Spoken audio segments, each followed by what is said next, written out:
able to listen the whole second half on the way back to New York City, and then when I got back, I was able to watch the final 2 overtimes, and it was incredible. I mean, out of the house, it was like the Ranger overtime game the other night in Toronto. This was kind of like had the same feel to it. I mean, and this was back and forth, up and down. There were some amazing shots. But, if you really look at this thing, when the Knicks got to 109-98, and, Julius Randle, had a dunk, and they got to 109 points. Yeah. From that point on, with 4 minutes and 28 seconds left to go in regulation, the amount of mistakes that Kemba Walker made, the amount of missed shots that Julius Randle had in that last 4 minutes and 28 seconds of the game basically gave the Celtics an opportunity to tie the game. I mean, I could not believe it. Kemba Walker had 4 turnovers in the last 3 minutes of this game. Yeah, I couldn't believe how the lead evaporated. It was sort of like, and I know you missed the very beginning, but it was sort of like the very beginning of the game. I mean, the Knicks were up 11-2, and then they were down 14-13 within a matter of seconds because of the same type of stuff, missed shots, turnovers, and it's almost like it replicated itself from the very beginning of the game to the end of the game. But I mean, I know that was frustrating. They still had an opportunity to win in regulation, and Marcus Smart had to hit that 3. But, I mean, I can't get too upset about that 4-minute stretch. They won the game. At the end of the day, that's all that really matters. They won the game. It was exhilarating. It was maddening. It was frustrating. All of that stuff. But I just, at the end of the game, finishing the game. We always hear this about finishing in sports. Yeah. And finishing is making sure that your best players and your most important players are playing at their best at that moment. I know Julius had a great game in terms of point production. Mitchell Robinson showed out. Obi Toppin looks better. I mean, these are the players that we were hoping that we were going to see improvement. It's one game out of 82, and they won it. And they, they needed to win the home opener. They really did. And I know that this was, like I said, exciting. But the amount of mistakes that were made in the last 4.5 minutes of this game by 2 of your best players ultimately cost everybody another, two overtime periods. Yeah, you mentioned 2 guys, though, that absolutely really sparked your interest last night in watching a game. One, it's just great to have Mitchell Robinson back. It's that presence in the middle. It's almost like you forgot about him because the run that the Knicks went on in the second half and then in the postseason last year, he just wasn't around. To have that presence in the middle and the shot blocking and the intimidation, he put on some weight. He looks great. He doesn't look like he's lost a step at all with adding that extra weight. And then Obi Toppin, they were getting him involved, getting him to run the floor, throwing up a bunch of alley-oops for him, highlighting his athleticism. I thought that was tremendous. And then even when, R.J. Barrett's having a brutal night in the beginning, he basically is a non-factor in the first half, and then in the third quarter he explodes for 14 points. I mean, it's outside of the negative that you're talking about. I mean, we could go on and on and on about all the positives last night, and they are deep. This is a deep team, and that's one advantage that they're going to have on a lot of these other teams is when they throw that second unit out there, it's going to be better than most second units. They might not have the best first unit in the East. Obviously, they don't. But they're going to be able to go toe-to-toe with a lot of teams because of how deep they are. And as long as Tom Thibodeau, makes sure that he manages the minutes because he's gotten some criticism of that over his career, and he does that correctly, I mean, they're going to win a lot of games because of that depth.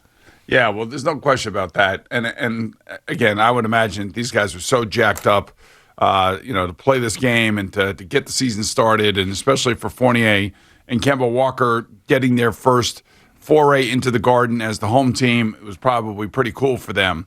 And Fournier showed out. He shot better than he did in the preseason, so that was good. Yeah, he'll be fine. Yeah, he's going to be fine. But again, it's like Kemba Walker can't just be turning the ball over late. No, in the game and he's I mean, let's hope that's just more of a blip on the radar screen and not a trend. But you know what? Let me just tell you something. That's in these tight games, and I think the Knicks are going to end up playing a lot of tight games. I really do. It just feels that way. Against the better teams, yeah. Yeah, and that's why whoever has the ball in their hand last has to make the right decisions and can't be turning it over. My thing is, again, I was excited, and I was like, oh my God, I'm going to go in second overtime now, and I'm like, we were up late last night and everything else. Mm-hmm. So it was exciting, without question, and the fans were unbelievable. The Garden was unbelievable.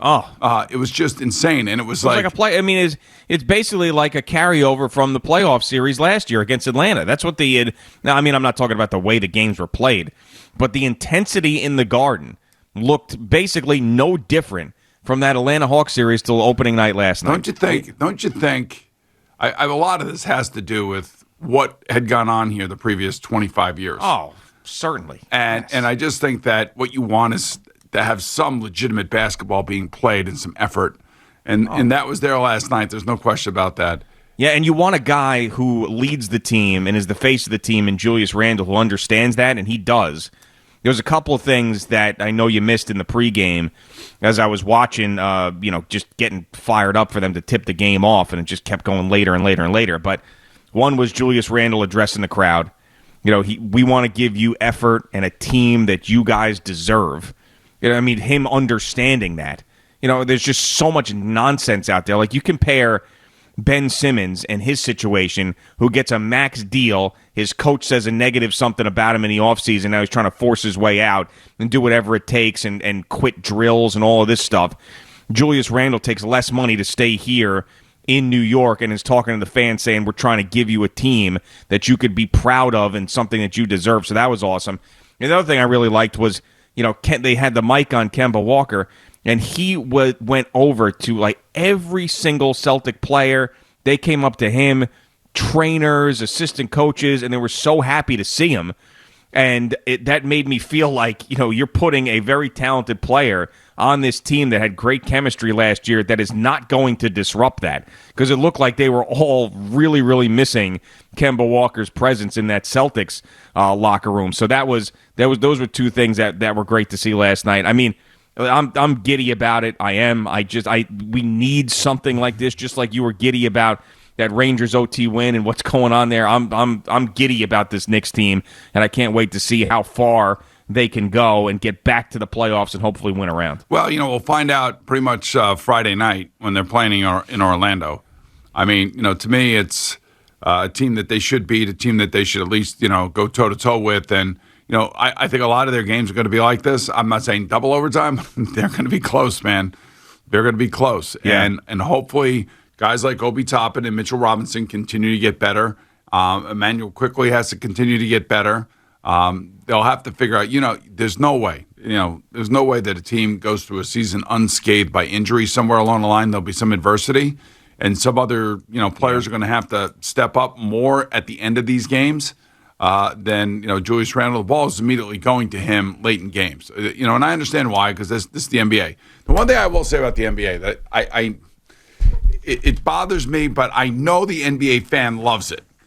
It's just that the relying on the 3-point shots are just. I think the Celtics attempted 57 3-point shots last night. Yeah, it's the game today, and the Knicks told themselves. This was a very uncharacteristic Knicks last season type of game that they ended up playing this year, because they told themselves, if we want to keep up and we want to get with the elite, we need to be shooting threes like they're shooting threes. Well, and the Knicks attempted 45. Yeah, it's run down the court, throw it to a guy in the corner, and let him shoot it. That's basically what it's come down to. There is a lot of that. The Knicks last year were not like that. There's going to be more of that this year. Well, they didn't have the attempts. Then this year they're going to have. Now they're going to be. They're going to. Yeah, they're going to. I know, but I think one of the reasons why they won last year is because of the way that they did play. And I know analytics says more three-pointers, just like in baseball. More home runs, just like in football. More 4th and 1s, you got to go for it. Yeah. More 4th and 1s, you got to go for it. And this is the way these sports have all kind of morphed into. But I love the NBA when they play inside the paint. When there's pick and rolls and there's movement and there's, double picks and, all those little things that, I don't know, I guess it's when I was a kid. No. Actually, I saw there was an article last year that I read when this was a big topic where people are getting sick of all the 3-point shots. And it basically broke down, from the 90s, which everybody was nostalgic about in the NBA, to now, and how points were scored. And basically, there's just as many points in the paint and attempts in the paint as there was. The thing that has been eliminated is that mid-range jump shot. Those mid-range jump shots that were taken all the time are now 3-pointers. So if you look at it that way, it's not as dramatic, but the thing that is the fact that you're right. There's so many guys that go up the floor. You get the defense in transition, stop, shoot, miss, back down the floor, and that happens a couple of times. But the Knicks, I think, they got a lesson taught to them in that, in that Hawks series. One was we don't shoot the three well enough, and two, we got to get somebody else talented at the point guard position to be able to keep up with someone like Trae Young. So they went out and got Kemba Walker, and they're going to shoot more threes. I mean, I think that the Hawks series made them do that. Trae Young's not going to be able to.